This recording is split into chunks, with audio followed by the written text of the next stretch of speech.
Hey everybody, I'm Dan Cammack. I'm the native aquatic species biologist for Colorado Parks and Wildlife in the Southwest region. And we are out here today in the Quartz Creek drainage above Pitkin, Colorado.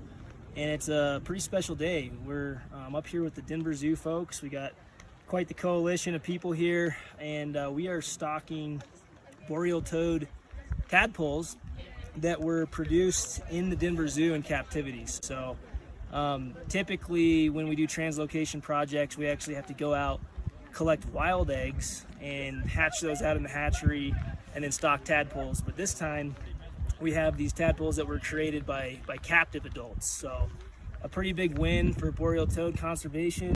This site that we're putting them in, we've been stocking tadpoles for about 5 years now. So we have multiple age classes here, good survival. It's looking really good so far.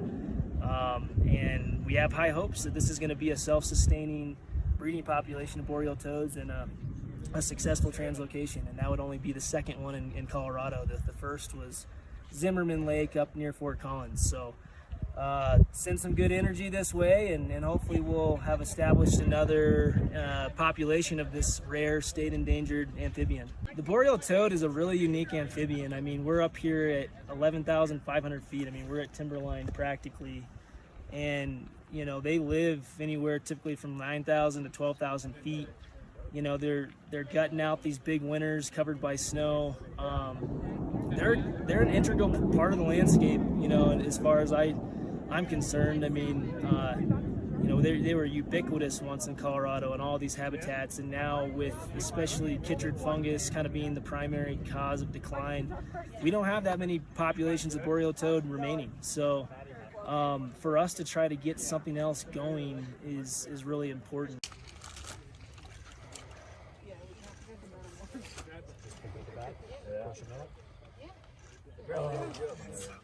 There they go. Woo! Yep. That's right.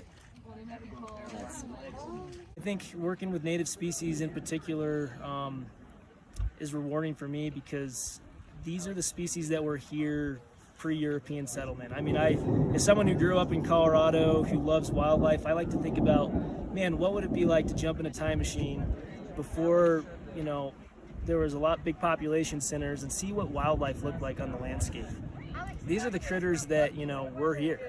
And now so many of them, things like boreal toads and lots of native fish, the things I work with, they've declined so far that they only occupy a fraction of what they once occupied. So it's a pretty good crusade, in my opinion, to be, you know, trying to conserve just a fraction of what was and keep these creatures represented out on the landscape. I mean, they have an inherent right to exist. They evolved in these, you know, pretty extremes up here, and that's a big part of, you know, what Colorado Parks and Wildlife does, is not only game management, but also this non-game native species management. And yeah, brings us to beautiful places too. So all right, thanks for riding along with CPW, and keep up with what we're doing with boreal toad conservation and all the other types of work that we do.